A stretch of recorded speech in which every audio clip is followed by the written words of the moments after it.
Washington Hilton hotel میں white house correspondent dinner کے دوران ٹرمپ اور ان کے کیبنٹ اراکین پر حملہ ہوا کل. اور یہ حملہ اس وقت ہوا کہ جب اسٹیج پر امریکی صدر اہلیہ اور اپنے دیگر قریبی رفقا کے ساتھ بیٹھے ہوئے تھے. حملہ آور لابی سے اہلکاروں پر گولیاں برساتے ہوئے ہال کے دروازے تک پہنچا، لیکن اہلکاروں نے بروقت ایکشن لیا، اس کو قابو کر لیا. اس کوشش میں ایک اہلکار زخمی بھی ہوا ہے، لیکن کسی قسم کا کوئی جانی نقصان نہیں ہوا. امریکی صدر نے بتایا ہے کہ مشتبہ شخص نے 50 گز کے فاصلے سے حملے کی کوشش کی ہے.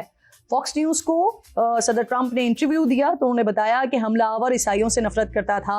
اس کی بہن یا بھائی نے قانون نافذ کرنے والے اداروں سے شکایت بھی کی تھی.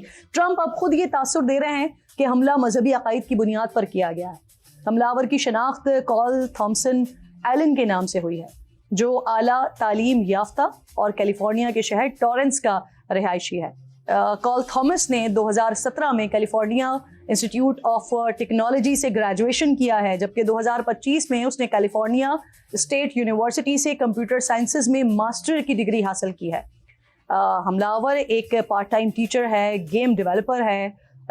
دسمبر 2024 میں اس کو ٹیچر آف دی منتھ کا اعزاز بھی حاصل ہے. پولیس کے مطابق کال تھامس پہلے ہی ہلٹن ہوٹل میں مقیم تھا جہاں تقریب جاری تھی. حملہ آور کے پاس ایک شاٹ گن، ایک ہینڈ گن اور کئی چاقو موجود تھے.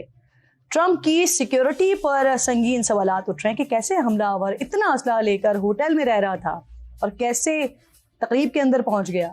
اس واقعے کو امریکی انٹیلیجنس کی ناکامی بھی قرار دیا جا رہا ہے. CBS ایس نیوز نے دعویٰ کیا ہے کہ مبینہ حملہ آور نے بتایا ہے کہ اس کا ٹارگٹ ٹرمپ انتظامیہ کے عہدیدار تھے، لیکن یہ واضح نہیں ہے کہ وہ کن عہدیداروں کو نشانہ بنانا چاہتا تھا. حیران کن طور پر 1981 میں، یعنی ایگزیکٹلی 45 سال پہلے، اسی واشنگٹن ہلٹن ہوٹل میں امریکی صدر رونالڈ ریگن کو گولی ماری گئی تھی.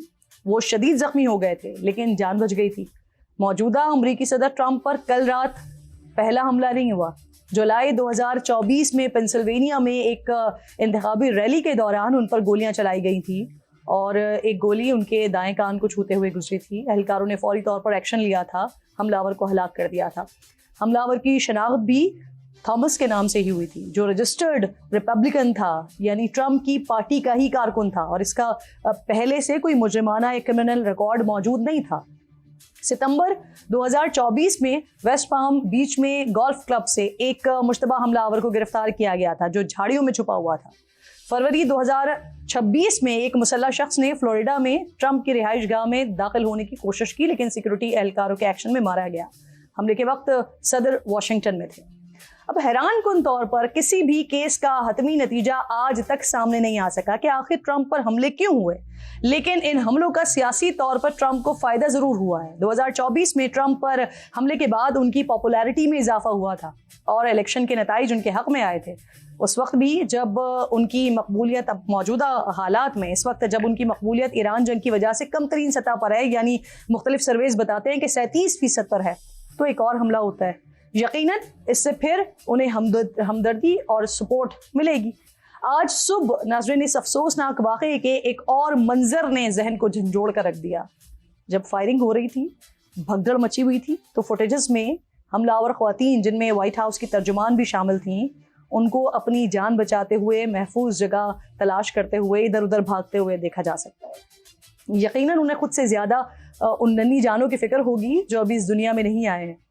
شکر کہ یہ دونوں خواتین محفوظ رہی ہیں، کیونکہ ان کے ارد گرد ایک ایسا سیکورٹی حصار موجود تھا جو ان کے اور اس حملہ آور کے درمیان ایک بڑا مضبوط دیوار بن کر کھڑا ہوا تھا.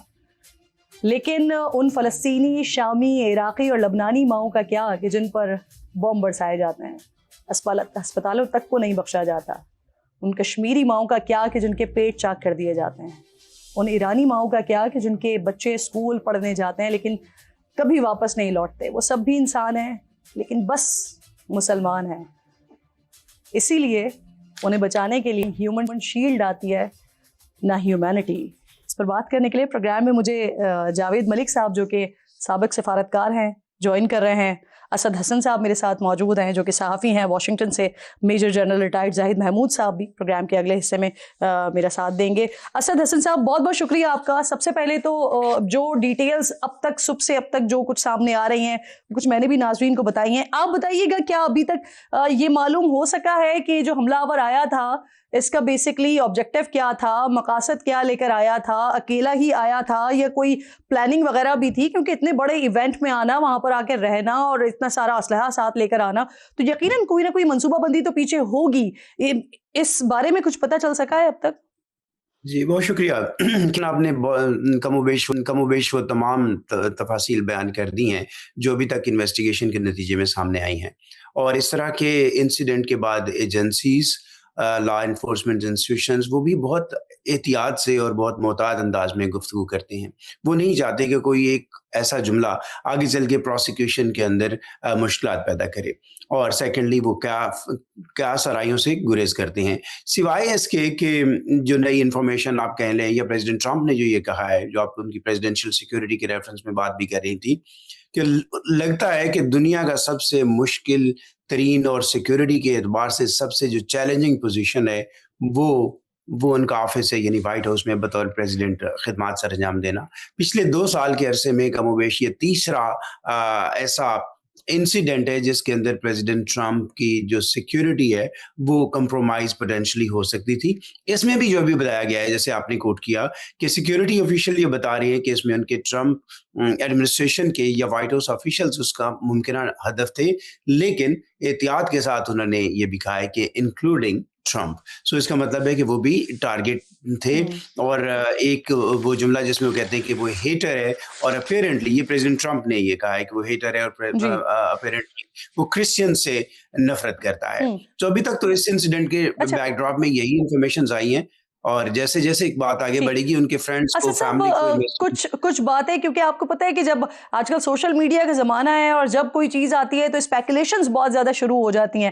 اب جو فوٹیجز سامنے آئیں جب ان کو ریسکیو کیا گیا اور جس طرح سے سیکورٹی کے لوگ, سیکرٹ سروس کے لوگ جب ان کو لے کر جا رہے تھے ڈونلڈ ٹرمپ کو, جے ڈی وینس کو, تو اب اس پر بھی سوشل میڈیا پر بڑی کانسپریسی تھیوری ٹائپ کی باتیں ہو رہی ہیں کہ جے ڈی وینس کو پہلے کیوں لے کر گئے, ڈونلڈ ٹرمپ کو پہلے کیوں نہیں لے کے جایا گیا. تو یہ بھی بتائیے گا ذرا کہ یہ جو ایس او پیز ہیں, کیونکہ صدر ٹرمپ سب سے امپورٹنٹ پرسنالٹی ہے, ان کو سب سے پہلے بچانا بہت زیادہ امپورٹنٹ ہے, تو یہ کہیں نہ کہیں خلاف ورزی ہوئی ہے پروٹوکول کی؟ اس بارے میں میں نے جو فوٹیج دیکھی ہے میں صرف یہ کہہ سکتا ہوں ایک عام آبزرور کی حیثیت سے کہ جس طرف سے سیکیورٹی کے سیکرٹ سروسز کے لوگ آئے ہیں تو سب سے پہلے جے ڈی وینس بیٹھے تھے. سو دوسری طرف سے پریزیڈنٹ ان کو لے گئے ہیں, دوسری طرف سے پھر پریزیڈنٹ کو لے کے گئے ہیں. اور سیکنڈلی یہ ہے کہ کافی آل آف سڈن یہ چونکہ چیزیں ہوئی ہیں, کوئی ایسا پہلے انڈیکیشن نہیں تھا, کوئی ایسا ماحول نہیں تھا جس میں یہ احتمال ہو. تو میرا خیال ہے کہ جو نی جرک ریاکشن میں سیکرٹ سروسز کر سکتی تھی وہ انہوں نے کیا ہے. میرا خیال نہیں ہے کہ کسی طرح کی تلاش کی جائے.